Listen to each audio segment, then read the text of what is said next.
નમસ્કાર મિત્રો, આજે આપણે ગુજરાતના એક એવા ઐતિહાસિક મંદિર વિશે વાત કરીશું જેનું નામ છે રાજપરામાં આવેલા ખોડિયાર માતાજીનું મંદિર.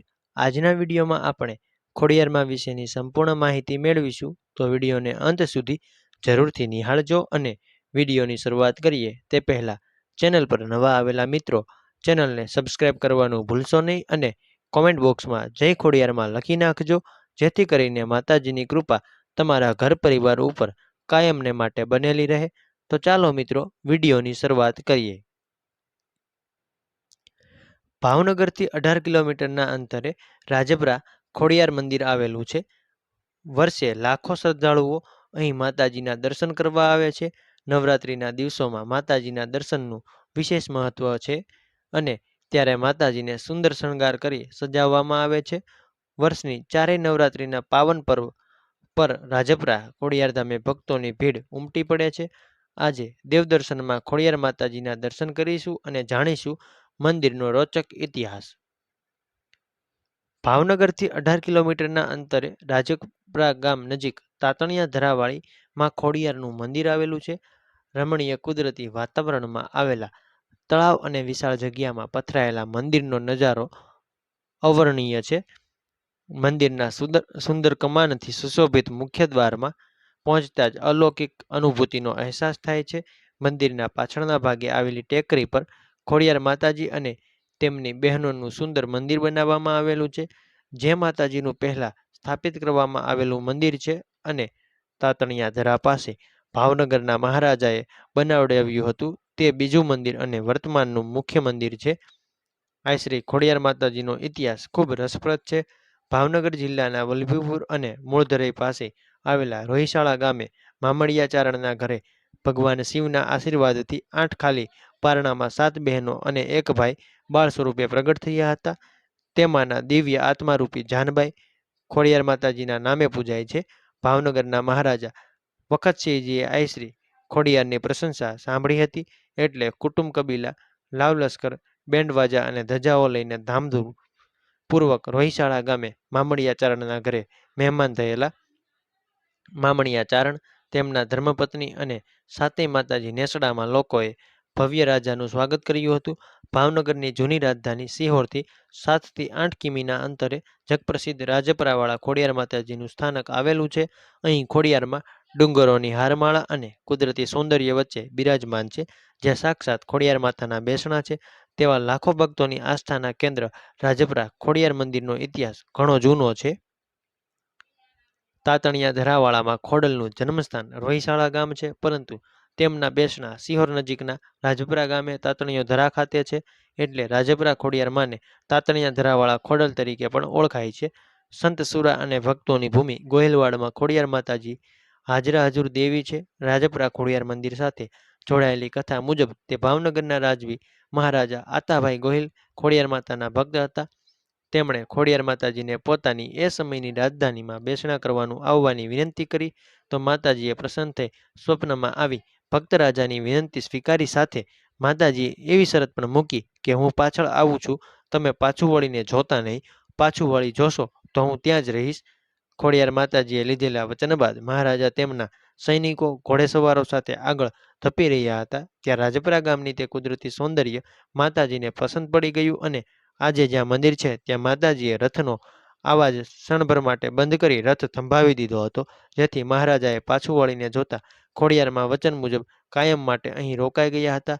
ત્યારબાદ મહારાજાએ રાજપરા મુકામે માતાજીના સ્થાપના કરી. બાદમાં ભાવસિંહજી ગોયલે 1914 આસપાસ મંદિરનું સમારકામ કરાવી માતાજીને સોનાનું સત્તર ચડાવ્યું. બાદમાં પ્રજાવત્સલ મહારાજા કૃષ્ણકુમારસિંહજીએ માતાનું હાલનું મંદિર બનાવ્યું હતું.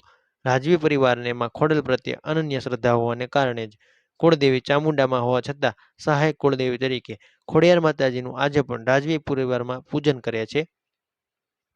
તાતણિયા ધરાને કાંઠે ઊંચી નીચી ટેકરીઓ વચ્ચે 36 થાંભલા અને વિશાળ મંડપ વાળું ખોડિયાર માતાજીનું મંદિર સમય સાથે જેમ જેમ જગપ્રખ્યાત થતું ગયું, તેમ તેમ મંદિરનો વિકાસ પણ કરવામાં આવતો ગયો હતો. મંદિરની નજીકમાં જ 1930 થી 1935 વચ્ચે ખોડિયાર તળાવ પણ બંધાવવામાં આવ્યું હતું. ખોડિયાર માતાજીના દર્શન માટે આખા વર્ષ દરમિયાન લાખોની સંખ્યામાં લોકો રાજપીપળા ધામે આવે છે. નવરાત્રિના પ્રારંભે અને દિવાળી બાદ રાજ્યભરમાંથી હજારોની સંખ્યામાં તેમજ ઉનાળામાં દર શનિવારે સ્થાનિક શ્રદ્ધાળુઓ માતાજીના દર્શને કરવા પગપાળા આવે છે. રવિવારે માઈ ભક્તોની ભીડ રહે છે. ભાવનગરના ગોહિલ વંશના પ્રજાવત્સલ રાજવી પોતાના વંશના કુળદેવી ખોડિયાર માતાનું સ્થાપન રાજધાનીમાં કરવા ઈચ્છુક હતા, જેથી આ રાજવીએ રાજપરા નજીક ખોડિયાર માતાજીને ભાવનગર આવવા પ્રસન્ન કર્યા હતા. માતાજીએ પ્રસન્ન થઈ શરત રાખી કે હું તમારી પાછળ પાછળ આવીશ, પણ તારે પાછું વળીને જવું નહીં. જેથી મહારાજા આગળ આગળ અને પાછળ આ ભક્તવત્સલ માતાજી ચાલતા હતા. આમ રાજાની સાથે આવેલો રસાલો હાલના ભાવનગર બાજુ આગળ ને આગળ ચાલ્યો જતો હતો, પણ વળતે જ આવ્યું ત્યારે મહારાજાના મનમાં સંશય જાગ્યો કે ખોડિયાર માતા પાછળ આવે છે કે નહીં. આ પ્રશ્નના નિરાકરણ માટે શંકા વધુને વધુ ગાઢ થતાં આખરે મહારાજાએ પાછું વળીને જોયું. બસ ખલ્લાસ, આ જ સ્થળે માતાજી સમાઈ ગયા. આ સ્થળે માતાજીનું સ્થાનક થયું તે આજે વરતેજ નજીકનું સુપ્રસિદ્ધ નાની ખોડિયાર મંદિર. રાજપીપળા મંદિર નારી ચોકડીથી 9 કિલોમીટરના અંતરે આવેલ છે, પરંતુ મોટાભાગના લોકો ત્યાંથી ચાલીને જવું પસંદ કરે છે અને રાજપરા ખોડિયાર મંદિર તરફ ભાવનગરથી ચાલીને જતા દરેક માઈ ભક્તો નાની ખોડિયાર મંદિરે પણ અચૂક દર્શન કરે છે. આમ રાજપરા ખોડિયાર મંદિર એ માતાજીનું પ્રાગટ્ય સ્થાન સમૂહ મોટું તીર્થ છે અને નાની ખોડિયાર મંદિર એ માતાજી જ્યાં સમાયા તે સ્થાનક છે. આ સ્થળ હરવા ફરવા ઉજવણીના સ્થળ તરીકે જાણીતું છે. અહીં આવવા ભાવનગરથી દર રવિવારે સિટી બસની ખાસ વ્યવસ્થા આખો દિવસ હોય છે.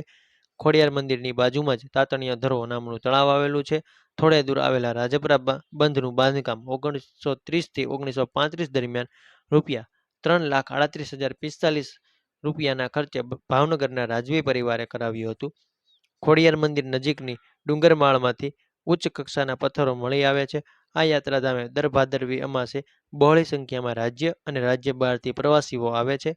ભાવનગર, સિહોર, વરતેજ જેવા સ્થળોએથી દર શનિવારની મોડી રાત્રે મોટી સંખ્યામાં પગપાળા યાત્રિકોનો બહોળો સમુદાય ખોડિયાર મંદિર ભણી વહેતો હોય છે. અહીં મંદિરથી હાઈવે સુધી અનેક દુકાનો આવેલી છે, જે દુકાનો અહીંના ગામના લોકોનું આજીવિકાનું એક સાધન બની રહે છે. આ ધાર્મિક સ્થળ રેલવે તથા એસટીની સેવાથી જોડાયેલું છે. મહારાજા વખતસિંહજીએ માતાજીના પગે પડી કિંમતી ભેટ સોગાદ અર્પણ કરી નમ્રતાપૂર્વક ભાવનગર પધારવા આમંત્રણ આપ્યું હતું. ત્યારે માં ખોડિયારે રાજકુટુંબનો ભાવ, લાગણી, નમ્રતા જોઈ કહ્યું કે હે રાજા, તમે તમારો ઘોડો લઈને આગળ ચાલો, અમે સાતે બહેનો તમારી પાછળ આવીશું. પણ મનમાં સંચય રાખી અમારું પારખું કરવા પાછળ જોશો તો અમે સાતે બહેનો ત્યાં જ સ્થિર થઈ જઈશું. માતાજીની વાતનો સહર્ષ સ્વીકાર કરી રાજા આગળ ચાલ્યા અને માં ખોડિયાર સાતે બહેનો સાથે કંકુ પગલે રાજાની પાછળ રોહિશાળાથી ભાવનગર તરફ આગળ વધવા લાગ્યા હતા. રસ્તામાં ગળધરા નામનો ગુણો આવતા રાજાએ ઘોડાને પાણી પીવડાવવા માટે લગામ ઢીલી કરી અને પાછળ જોવાની ભૂલ કરી. માં ખોડિયારની કૃપા થવાથી ભાવનગર સ્ટેટ ગોહિલવાડને 1800 પાદરનું ધણીપદ મળ્યાની લોકવાયકા છે. મહારાજા આતાબાપુ ગોહિલે આશરે 225 વર્ષ પહેલાં માં ખોડિયારની દેરી બંધાવી સ્થાપના કરી હતી. વર્ષો પછી મહારાજા ભાવસિંહજી અને ત્યારબાદ મહારાજા કૃષ્ણકુમારસિંહજીએ ખોડિયાર માતાજીના મંદિરના બાંધકામમાં વ્યક્તિગત ધ્યાન આપીને મોટા મંદિરનું નિર્માણ કરાવ્યું હતું. વર્ષો જૂના માતાજીના મંદિર સાથે ભાવિકોની અતૂટ શ્રદ્ધા જોડાયેલી છે. અહીં દૂર દૂરથી દર્શનાર્થીઓ દર્શન કરવા આવે છે. ચૈત્રી નવરાત્રિ અને આસો નવરાત્રિનું માતાજીના મંદિરે વિશેષ મહત્વ રહેલું છે. ચૈત્રી નવરાત્રિમાં હર્ષોલ્લાસભર્યા વાતાવરણમાં ભાવિકો માતાજીની ભક્તિ, આરાધના અને દર્શન કરી ધન્યતાનો અનુભવ કરે છે. જ્યારે આસો નવરાત્રિમાં માતાજીનું સ્થાપન કરી લોકો ગરબે ઘૂમી માતાજીની ભક્તિ કરે છે. કહેવાય છે કે માતાજી ખુદ નવદુર્ગા સ્વરૂપે નવરાત્રિમાં ગરબે ઘૂમવા આવે છે. બંને નવરાત્રિમાં ખોડિયાર માતાજીના મંદિરે ભાવિક ભક્તોની ભારે ભીડ ઉમટી પડે છે. સમગ્ર વર્ષ દરમિયાન હજારો ભાવિક ભક્તો માં ખોડિયારના દર્શને આવે છે. રવિવાર અને મંગળવારે માતાજીના વાર માનવામાં આવે છે અને એટલે જ આ દિવસોમાં અનેક ભાવિકો પગપાળા યાત્રા કરી માતાજીના દર્શને આવે છે. વર્ષ 12 મહિનાની 12 પૂનમે મંદિરે ભવ્ય મેળો ભરાય છે. ત્યારે દૂર દૂરથી દર્શનાર્થીઓ માતાજીના દર્શન કરવા આવે છે અને માતાજીના દર્શન કરી ધન્યતાનો અનુભવ કરે છે. મંદિરમાં માં ખોડિયારના વાહન મગરની ચાંદીની પ્રતિમા રાખવામાં આવેલી છે. લોકો મગરના દર્શન કરી ધન્યતાનો અનુભવ કરે છે અને તાતણિયા ધરામાં અનેક શ્રદ્ધાળુઓ માતાજીના વાહન મગરના દર્શન થયા હોવાની માન્યતા છે. અહીં આવતા શ્રદ્ધાળુઓને અલૌકિક અનુભૂતિ થાય છે. ધરામાં નાહવાની મનાઈ છે, એટલે શ્રદ્ધાળુઓએ ધરાનું પવિત્ર જળ માથે ચડાવી માતાજીના પ્રત્યક્ષ દર્શન કર્યાની અનુભૂતિ કરે છે. મંદિરના ગર્ભગૃહમાં પ્રવેશતા પહેલા માતાજીના વિશાળ ત્રિશૂળના દર્શન થાય છે. માતાજીના મૂર્તિની બરાબર સામે ભગવાન શિવની સ્થાપના કરવામાં આવેલી છે. મંદિરે આવતા લોકો પ્રથમ મહાદેવના દર્શન કરીને માં ખોડિયારના દર્શન કરે છે. ખોડિયાર માતાજીના મંદિરે દર મહિનાની પૂનમના દિવસે, દર રવિવારે અને ખોડિયાર જયંતિના દિવસે મોટી સંખ્યામાં શ્રદ્ધાળુઓ માતાજીના દર્શને આવે છે. દર્શને આવતા શ્રદ્ધાળુઓ માતાજીને પ્રસાદીમાં લાપસી, સુખડી, શ્રીફળ, ચુંદડી ધરાવી માં ભગવતીના ચરણોમાં શીશ નમાવી આશીર્વાદ મેળવે છે. માતાજીના મંદિરે વહેલી સવારમાં કરવામાં આવતી મહાઆરતીનું અનેરું મહત્વ છે. રોજ સવારે કરવામાં આવતી મહાઆરતીમાં અનેક ભાવિ ભક્તો જોડાઈ માતાજીની આરાધનામાં લીન થાય છે. માં ખોડિયારના મંદિરે આવવા 4 માર્ગીય રસ્તો બનાવવામાં આવ્યો છે. મંદિરે આવતા ભાવિકો દિશાસૂચક ચિહ્નોને કારણે સીધા માતાના દ્વાર સુધી પહોંચી જાય છે. મંદિરમાં પ્રવેશવા માટે 2 રસ્તાઓ બનાવવામાં આવ્યા છે. એક રસ્તો સીધો માં ખોડિયારના મંદિર સુધી જાય છે, જ્યારે બીજો માર્ગ માતાજીના ચરણે ધરવા શ્રીફળ, હાર અને પ્રસાદીની ખરીદી કરવાના બજારમાં જાય છે, જ્યાં લોકો દર્શન પૂર્વે માતાજી માટે થાળની ખરીદી કરે છે. માતાજીને દરરોજ લાપસીનો પ્રસાદ ધરવામાં આવે છે. બહાર ગામથી મંદિરે દર્શનાર્થે આવતા ભાવિક ભક્તો માટે રાત્રિ રોકાણ કરવા સુંદર અતિથિ ભવન બનાવવામાં આવ્યું છે, જેનું સંચાલન ખોડિયાર ટ્રસ્ટ કરે છે. તો મિત્રો, અમે જણાવેલી માહિતી પસંદ આવી હોય તો વિડીયોને લાઇક કરી ચેનલને સબસ્ક્રાઇબ કરી લેજો અને કોમેન્ટ બોક્સમાં જય ખોડિયારમાં જરૂરથી લખજો. તો મિત્રો, ફરી મળીશું આવા જ એક ઇતિહાસ સ્વરૂપી વિડીયો સાથે.